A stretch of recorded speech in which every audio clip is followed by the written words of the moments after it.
গরমকালে এইরকম শরবত খেতে সবারই ভালো লাগে।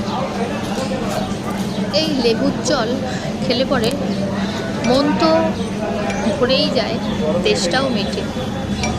তাই শিয়ালদা স্টেশনে গেলে পরে আমরা এই লেবুর জল হামেশাই খাই। এই ভদ্রলোকটি এত সুন্দর লেবুর জলটা বানায়, অসাধারণ।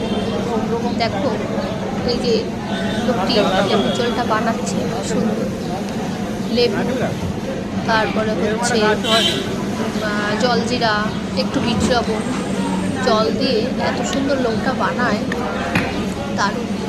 তারপরে বরফ দিয়ে দেয়।